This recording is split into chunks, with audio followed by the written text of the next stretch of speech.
हावाले लग्ने रहेछ है फेरि आज एभरेस्ट आफ्नो हेर हावा फेरि आम्मामा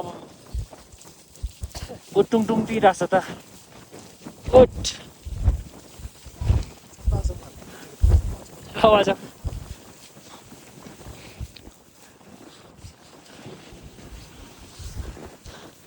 मलाई त के हुँदैछ अनि यो के हुँदैछ गर्मी भएको मलाई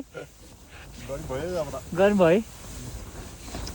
बाहिर फेरि हाउले सेलाएकै छ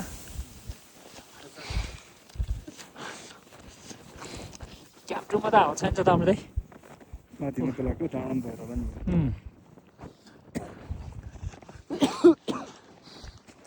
ठिक छ यस्तै छ के भयो